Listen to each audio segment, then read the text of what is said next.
Welcome back to the Oraanj Interior Design channel. If you're new here, make sure you hit that subscribe button, give us a thumbs up, and ring the notification bell so you never miss out on our latest interior decorating tips. Trust me, you don't want to miss a thing.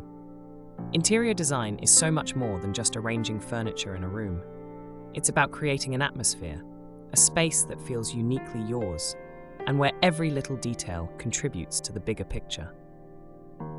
But sometimes, even seasoned decorators make mistakes that can affect the flow and function of a room, or even the entire home.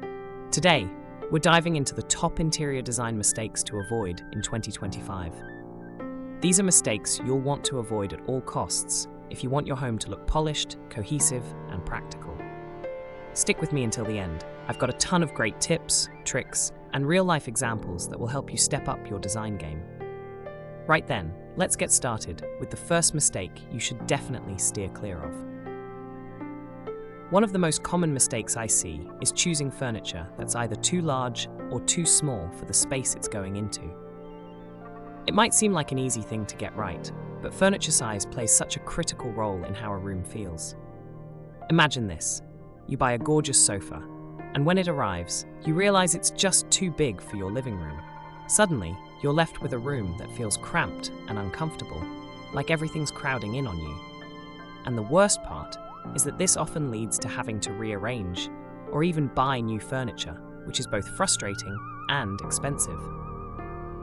Now, on the other hand, if you pick something that's too small, it can leave the room feeling unbalanced. Picture a tiny coffee table in a large living room.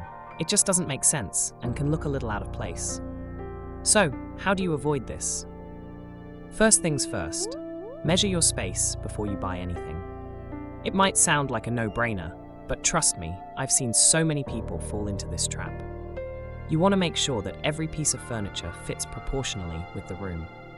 When you're choosing furniture, think about the overall flow of the room. If you've got a large space, you'll want pieces that are proportional.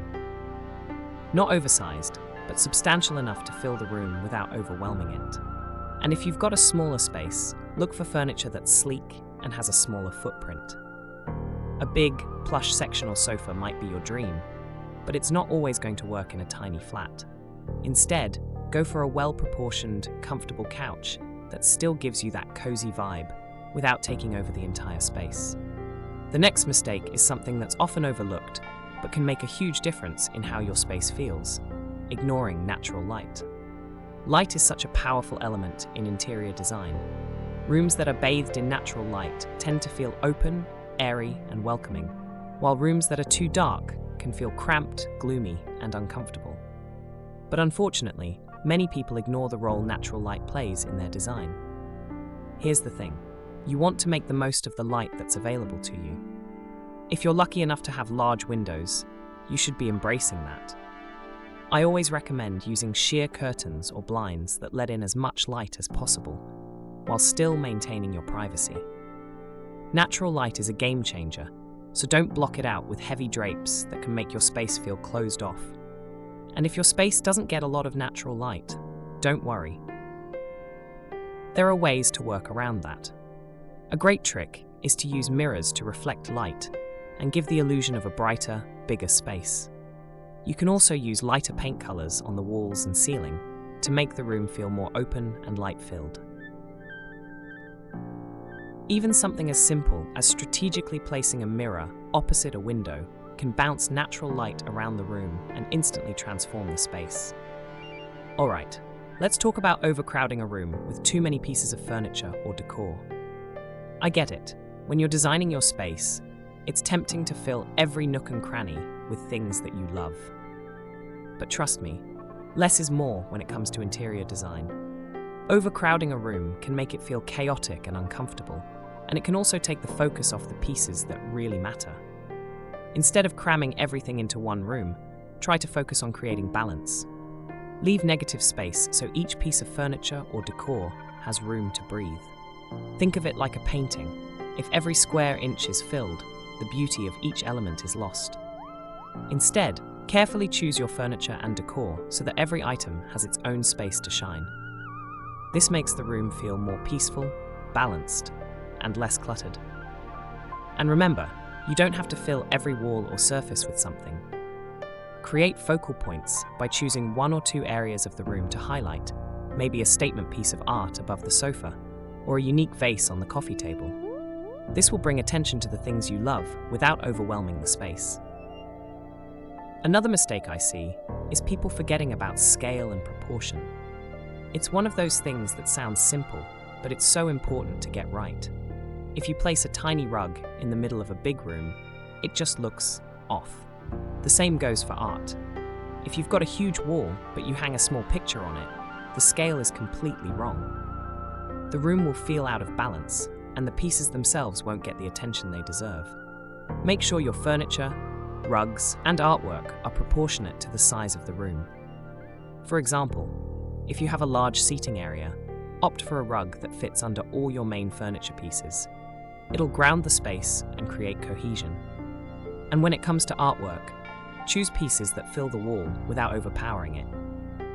There's no need to hang a massive painting if it's going to dominate the entire room. Find the right balance, and everything will come together. Color is one of the most exciting aspects of interior design, but it's also where many people make mistakes. Using too many bold colors can overwhelm the space and create visual chaos.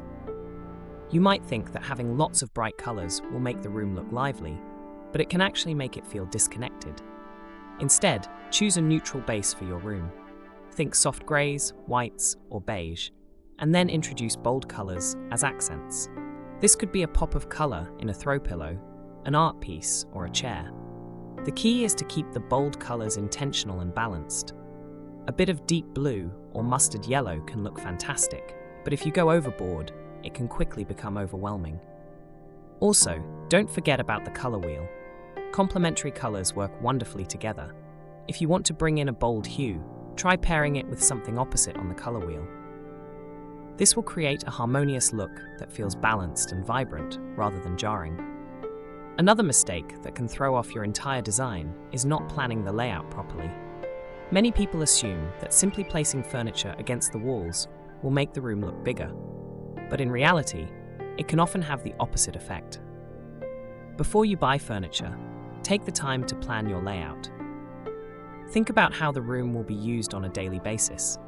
For example, if you're designing a living room, make sure there's enough space between pieces to create a comfortable flow. Avoid cluttering the center of the room with furniture, and instead, leave some open space for movement. You can even use online room planners or apps to test out different configurations before committing to furniture pieces. That way, you can ensure you're making the most of your space. Now, a home might look absolutely stunning on the surface, but if it's not functional, then it's not serving its true purpose.